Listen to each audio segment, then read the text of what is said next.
Hello, my lovely people. It's Queen Agnes. Welcome to Queen TV, where I encourage everyone to be earnest and brilliant and overall empowered. One look and I breathe.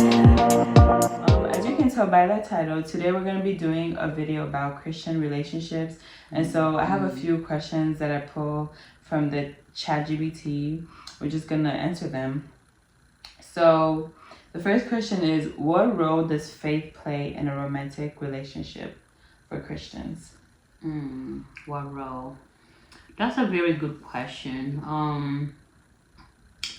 I feel like the role that faith play in a romantic relationship is that, like, when you both have faith with each other, like, in terms of like, okay, if my girl is here or if my guy is here, I know that they're not doing anything behind my back, you know? So I think that's very, because it's hard to like really trust people nowadays. So yeah, I feel like faith is, I would say, foundational, because the Bible warns us like not to be unequally yoked with people. And as much as people are like, oh, I'll change him when like we get married, or I change her when we get married, it's important that you guys have the same faith.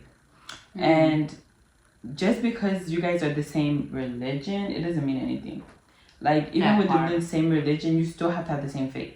Because there's some say for example, Adventist people who are only Adventist by name. So if you are only Adventist by name and you want to marry a boy who's like super Christian, like he's an actual Christian guy, it's not gonna work. Like, your faith is like foundation to like what's gonna really keep it going. Definitely must have the same faith as well. Like she said, you know, and Adventist and SDA should marry an SDA. And Sunday should marry a Sunday, because they believe in the same thing. So the next question that we're going to be answering is, what are the biblical guidelines for dating and marriage? A courtship. The Bible speaks of courtship, having a courtship, and just, you know, and I'm guessing a courtship will be like getting to know each other and nourishing each other, to prepare each other to be the husband and wife that, you know, God would want y'all to be. Yeah. What do you think?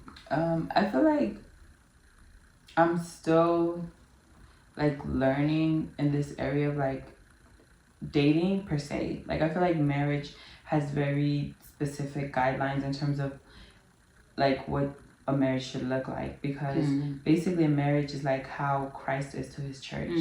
And there's so many verses in the Bible that shows us exactly how a wife should be and how a husband should be.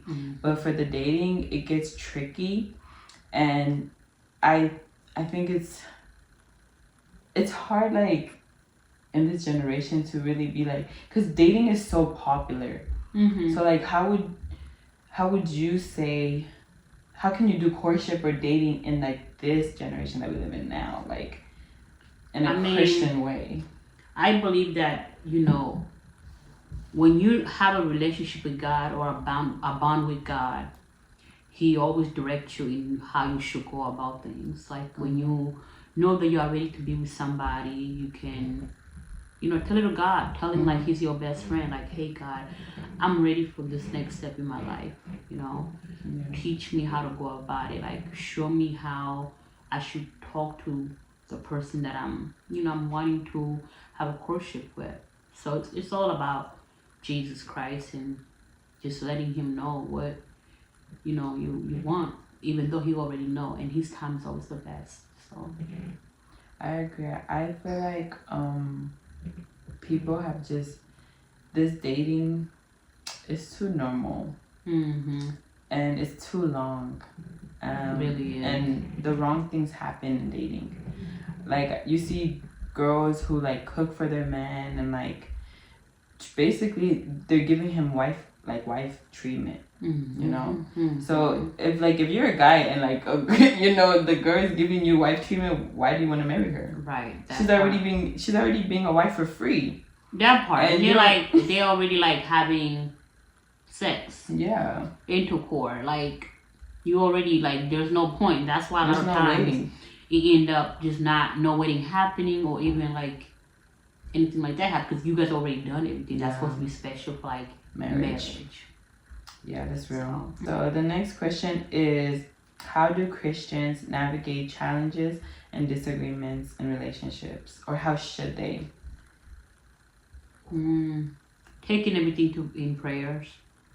I believe that prayer has a big part in any relationship. You Yeah. know, like even if it's just like a friendship Mm-hmm. type of relationship. Sometimes there's friendship that you have to pray about, like God, this person they're like this, and I don't want to not talk to them anymore. Help me, like teach me how to talk to them and be there for them. Or maybe like you have a friend who's always emotional, like, and you don't know how to go about it. You gotta talk to God so God can teach you how to like comfort that friend. That's real. I would say also like learning your partner's like communication style, Yep. because if your partner doesn't like to talk when they're mad and they need space, respect that. Yeah. But then at the same time, if you're that person who like you need space, we're talking about, oh, I need 16 hours. 16 hours for what? Like, we're not going to bed angry. Right. We're not going to bed angry. So it's like you have to have a balance. You have to respect. This is how they communicate. Okay, like I get it, you need space. I'll give you an hour. I'll give you 2 hours. But we're going to sit here. We're going to stay here until we fix the problem. And talk about it. And then if someone likes to yell and you don't like yelling, you need to know your partner and be like, my partner doesn't like when I yell. So even though I think I'm communicating well, that's not how she responds to communication. And I think that's just also important, like while you're dating and getting to know them, that you start like looking how they communicate with like their friends and their brothers, their sisters, their like their aunties, their cousins. You have to see how they communicate. You have to take your time, not also rush it too much. You have to see them in their natural state, because like those people they date and like it's so like honeymoon stage, like they just always go to nice places.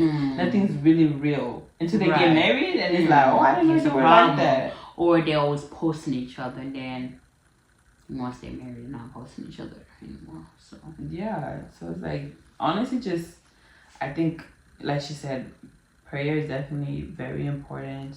I would also say another thing: don't take it outside of your marriage.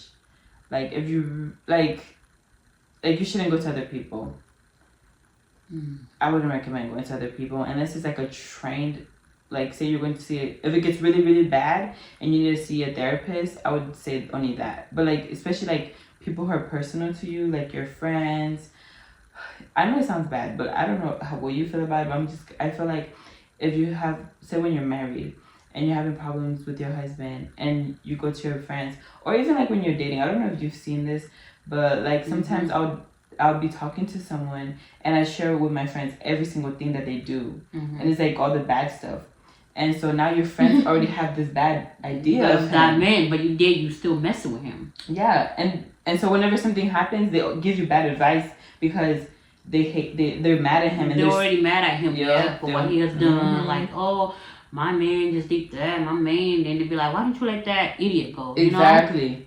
So and the first thing they're gonna tell you is leave. They're not gonna tell you to like work it out or anything. And honestly, a marriage should just be between three: you, your husband, and God. That's it. Yep. Oh, there's this song. It's called "Teach Me." It's so good. She's just praying like teach me, God, how to treat this person that you created. You sent me that song. So it ties back to what you said, prayer. You go to God and be like, Man. God, you made him. Yep. How do I deal with this? And He's gonna show you the way. Okay, so the next question is, what are the signs of a Christ-centered relationship? Like, what do you think, like when you see a couple in a relationship, what makes you say like that's Christ-centered? When they're humble around people and around themselves as well. When they're not like always on top of each other, like even like during like let's say like church functions. Yeah.